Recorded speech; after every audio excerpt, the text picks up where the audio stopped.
Every day, something dramatic happens in the Caribbean that affects our lives. We'll give you the details. We'll give you the facts on Caribbean Perspective with Eddie Frederick. Host Eddie Frederick. So glad you can join us. Antigua and Barbuda's general elections are over and both Prime Minister and Cabinet sworn in. This story takes the lead in today's edition of Caribbean Perspective for Monday, 23rd January 2023. Details when we return. Hubbard's Motor Department Mount Gay and Hubbard's Tire Bay, located at the Building Supplies Compound in Grand Anse, are reminding the motoring public that another round for licensing and inspection has begun. Just arrived on new shipments of quality furrowed and torque tires to fit all makes and models of vehicles at competitive pricing. Shop early to avoid the hassle of long lines. WhatsApp them on 473-405-5482. Hubbard's, quality service, affordable prices.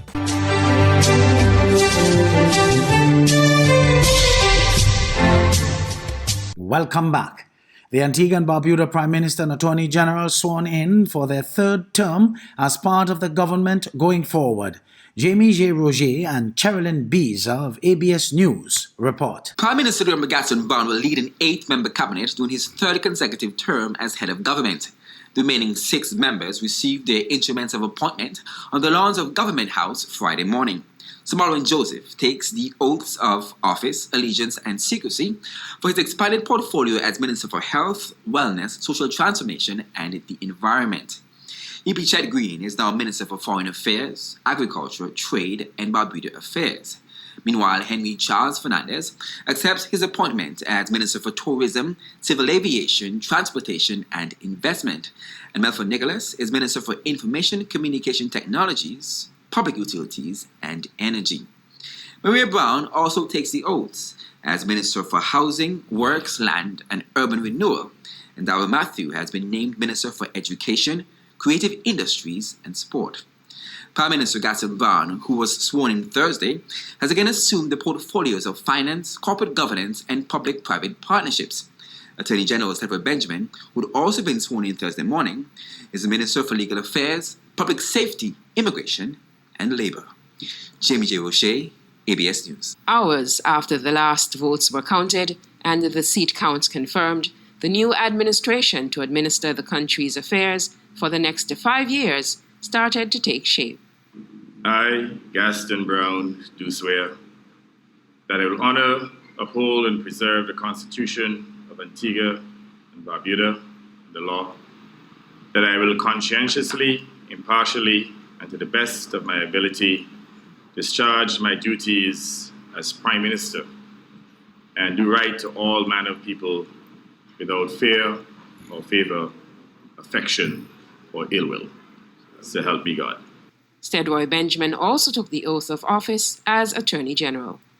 I, Stedroy QT Oliver Benjamin, do swear that I will honor, uphold, and preserve the Constitution of Antigua and Barbuda and the law, that I will conscientiously, impartially, and to the best of my ability, discharge my duties as Attorney General and do right to all manner of people without fear or favor, affection, or ill will. So help me God. The Prime Minister and Attorney General also took the oaths of allegiance and secrecy before being presented with their instruments of appointment. Prime Minister Brown secured a commanding victory in St. John's City West, while A.G. Benjamin was also dominant in his victory in St. John's City South. Prime Minister Brown, the first to serve 3 straight terms as head of government in Antigua and Barbuda, says he's honored and humbled. I'm honored, I'm humbled that the people of Antigua and Barbuda would have reposed such trust in me to extend a 3rd term as Prime Minister. And I want to take this opportunity to recommit to the empowerment of the people of Antigua and Barbuda, to use all of my energy, all of my intellect to continue to promote strategies for the empowerment, and at the same time to make sure that I never betray their trust. A.G. Benjamin gives us his reactions to the election results. I was quite surprised at the results. I believe that we have done enough in this country to have gotten a very easy victory. We transformed Antigua and Barbuda completely. Education, health, you name it, we have done it. But I think the people wanted to send us a strong message. And I'm certain that the Prime Minister listened, he heard, and we will deal with it. The event was witnessed by fellow Antigua Barbuda Labour Party members of Parliament-elect, relatives and friends. Sherilyn Biza, ABS News. President-elect of Trinidad and Tobago, Christine Kangaloo, defers meeting with media and commits to serving in such a way as to put concerns over presidency to rest. Here is TV6's Urvashitawari Rupnarayan with that story. President-elect Christine Kangaloo issues her first statement with thanks. Describing herself as humbled, she says she is grateful to everyone involved in the electoral process, including her sole competitor, Senior Counsel Israel Khan, for offering himself up to serve. She continued, quote, "I am grateful for the healthy public discourse that has taken place about the office of the president and the characteristics our citizens feel should be demonstrated by persons who aspire to hold the office," end quote. Having heard the discourse, the president-elect says she has committed herself to discharging the duties in a manner that will put those concerns to rest. She indicates she wishes to defer her first interaction with the media until she is presented with her instrument of office, but she thanked the Fourth Estate for effectively facilitating the public discourse. First to offer congratulations was the People's National Movement National Women's League. In a statement, the League says, quote, "The League believes that her wealth of experience in her professional life and other leadership roles will contribute to her assured success during her term," end quote. As the country's 7th president, the League notes she is the second woman to hold office, and the statement continues, quote, "We are happy to boast that under good P&M governance, the women in our country have always played and will continue to play a pivotal role in decision-making in our society," end quote. Next, in the TNT Chamber of Industry and Commerce says it is a proud moment and an important milestone for the nation to see the country's second female president. They thanked outgoing President Paula May Weeks and said they are looking forward to working closely towards strengthening cooperation between the Chamber and the President's office to develop the business sector. Urvashi Tawari, Rupnarayan, TV6 News.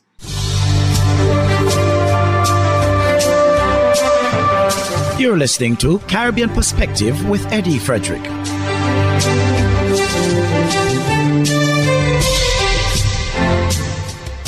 The opposition leader of Trinidad and Tobago says whoever were the 3 opposition members who spoilt their ballots on Friday's vote to elect a new president should make peace with their God. Jewel Brown of TV6 News reports. Well, I'm not worried. And do I look affronted? I'm not affronted at all. In fact, today I think is one of my better days. I look well today. Thank you for inquiring. I'm not affronted. However, the members who did so will have their own consciences to take care of and make peace with their God. As I say, it's a democracy. The message from opposition leader Kamla Persad-Besessa to whichever of her MPs or senators delivered 3 spoilt ballots in Friday's vote by the Electoral College for the next president of Trinidad and Tobago. Although the government had enough of a majority to ensure that Christine Kangaloo was elected as the next president of Trinidad and Tobago by the Electoral College, it was expected that all opposition MPs and senators would have voted for the opposition's nominee for president, Senior Counsel Israel Khan. Mrs. Persad-Besessa recalled something said to her by National Security Minister Fitzgerald Hines as she displayed her sense of humor before being interrupted by a phone call. You're looking for 3? When you find out, please tell me. When you find out, Fitzgerald Hines was telling me when I'm walking out of Parliament, he said, hey, you have to get some fingerprinting experts and some polygraph experts. I said, well, you're Minister of National Security. I'll seek your help and your services. If you do as a journalist, investigative journalist, you let me know. Just tell him I'll call him back, please. This is Israel. Prime Minister Dr. Keith Rowley sought to make one thing clear about the process by which Ms. Kangaloo was voted as the next president by the Electoral College. We in Trinidad and Tobago can say without fear of contradiction that our well-written constitution has functioned seamlessly.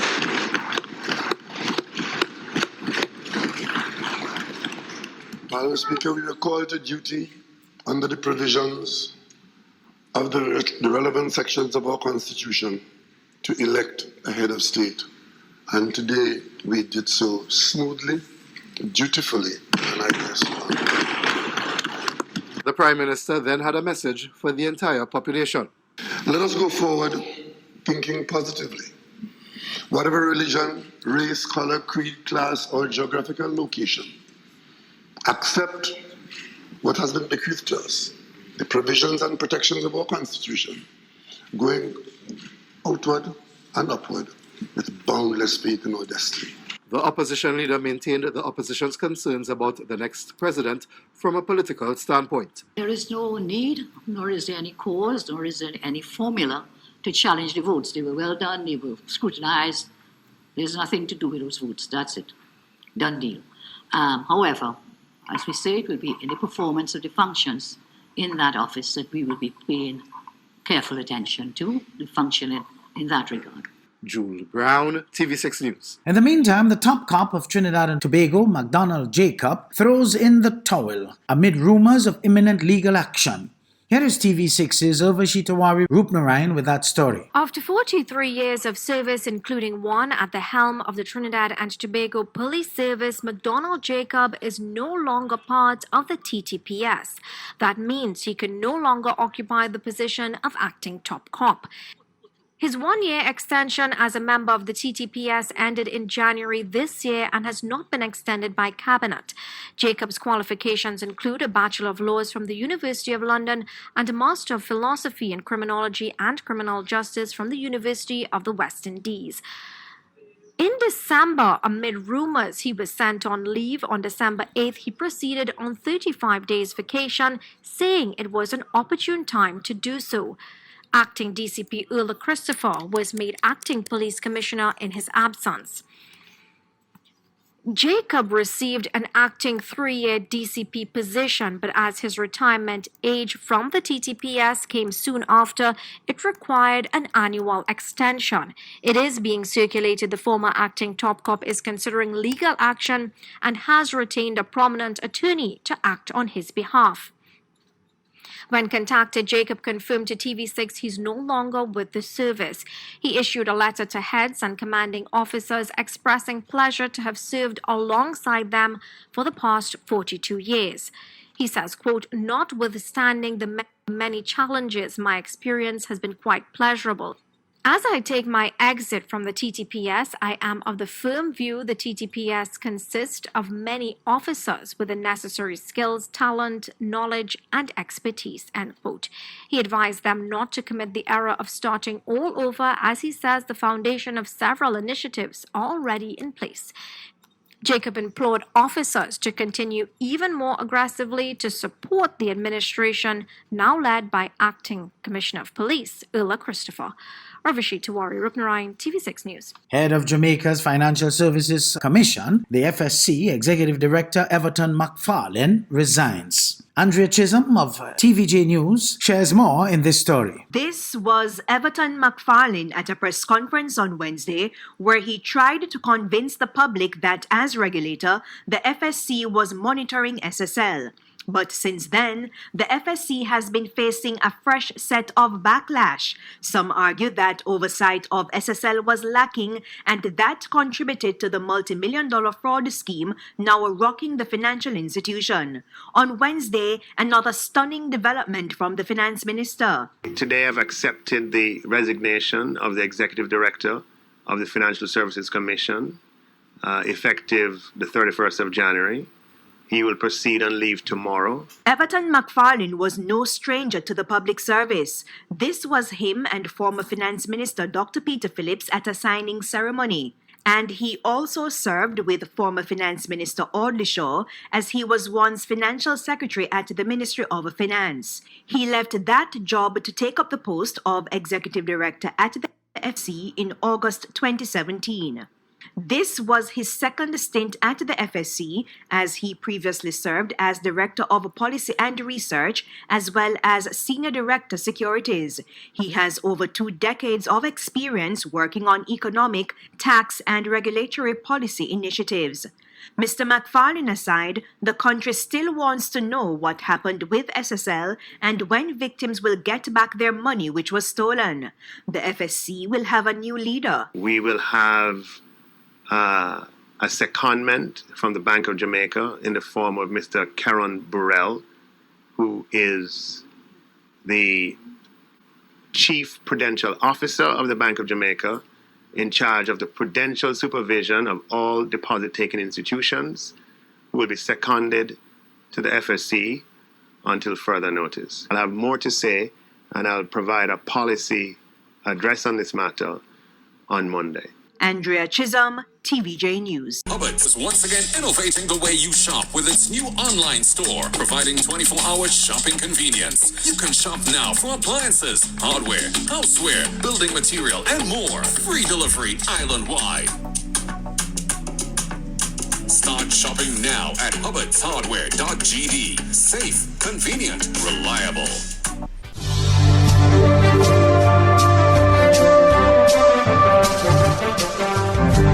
I am Eddie Frederick. This has been Caribbean Perspective, a whole new approach to highlighting developments in the Caribbean. In the meantime, please continue to log on to CaribbeanPerspective.com for more daily news and more.